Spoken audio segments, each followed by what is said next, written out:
दोस्तों आज मैं आपको एक कहानी सुनाना चाहता हूं। तारीख थी 10 दिसंबर 2022 और जगह थी बांग्लादेश का शहर चट्टग्राम। भारत और बांग्लादेश के बीच 3 मैचों की सीरीज चल रही थी और 2 वनडे मैच भारत हार चुकी थी और तीसरे वनडे में रोहित शर्मा चोट की वजह से टीम से बाहर हो गए थे और ऐसे में ओपनिंग करने का मौका मिला युवा बल्लेबाज और विकेटकीपर बल्लेबाज ईशान किशन को। और ईशान किशन ने न सिर्फ इस मौके को बुनाया बल्कि 126 गेंदों में शानदार दोहरा शतक लगाकर टीम में अपनी जगह पक्की करने की कोशिश की।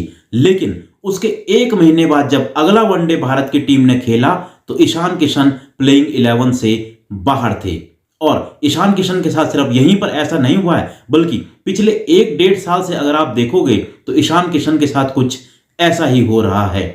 आप पिछले साल का एशिया कप उठाकर देखो तो वहां पर भी जो ईशान किशन है उनकी टीम में जगह नहीं बन रही थी, लेकिन केएल राहुल और श्रेयस अय्यर टीम से गैर हाजिर रहे जिस वजह से उनको मौका मिला और उन्होंने वहां पर कुछ अच्छी पारियां भी खेली। उसके बाद आया वर्ल्ड कप में शुभमन गिल को पहले 2 मैचों में डेंगू था और वो टीम का हिस्सा नहीं बन पाए, तो ऐसे में ईशान किशन को एक बार फिर से ओपनिंग करने का मौका मिला। ईशान किशन ने अफगानिस्तान के साथ एक अच्छी पारी भी खेली, लेकिन जैसे ही शुभमन गिल ठीक हुए वैसे ही ईशान किशन टीम से ड्रॉप हो गए। और उसके बाद जब वर्ल्ड कप खत्म होता है तो उसके बाद ऑस्ट्रेलिया के साथ 5 T20 मैचों की सीरीज थी। वहां पर ईशान किशन पहले 3 मैचों के लिए टीम के साथ जुड़े हुए थे और ऐसा लग रहा था कि शायद टीम मैनेजमेंट जो है उनको तीसरे नंबर के लिए फिट करना चाहता है और उनको तीसरे नंबर पर मौका दिया गया। और यहां भी उन्होंने 2 मैचों में शानदार 50 लगाई, लेकिन फिर अगले 2 मैचों में उनको आराम देने के नाम पर टीम से बाहर कर दिया गया।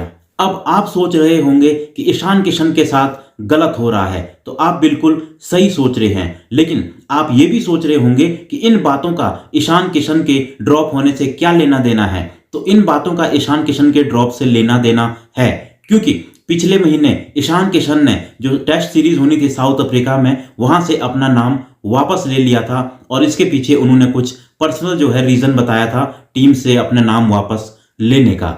लेकिन इसके पीछे की जो वजह सामने निकल कर आई है वो ये आई है कि ईशान किशन जो है वो डिप्रेशन में चले गए थे, क्योंकि बार बार उनको टीम से अंदर बाहर किया जा रहा था। अच्छी परफॉर्मेंस के बावजूद उनको टीम से ड्रॉप किया जा रहा था और जिसकी वजह से वो डिप्रेशन में चले गए थे। मानसिक तनाव उनको हो गया था और वो अपने परिवार के साथ कुछ दिनों की छुट्टियां लेकर घूमने के लिए निकल गए थे। अब ईशान किशन का ये बर्ताव जायज भी था, लेकिन शायद बीसीसीआई और टीम मैनेजमेंट उनके इस बर्ताव से खुश नहीं दिख रहा है। लेकिन ईशान किशन की बात करें तो उनके लिए काफी कंपटीशन रहा है।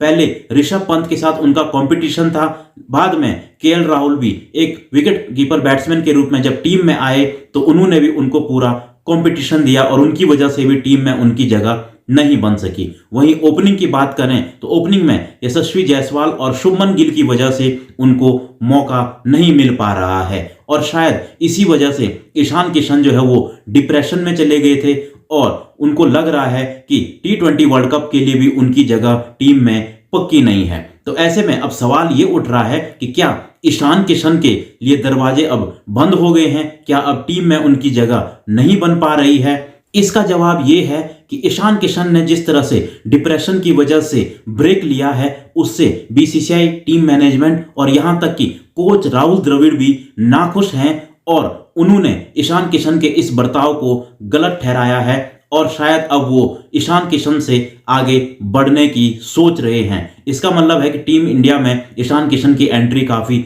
मुश्किल होने वाली है और अब ईशान किशन को आईपीएल में जो है अपना बेहतरीन परफॉर्मेंस जो है करना पड़ेगा, उनको बेहतरीन परफॉर्म करके दिखाना पड़ेगा ताकि जो वर्ल्ड कप 2024 का जून में होना है उसमें उनकी जगह बन सके। और अब ईशान किशन के लिए आईपीएल ही सिर्फ एक मौका है जहां से टीम में उनकी एंट्री हो सकती है।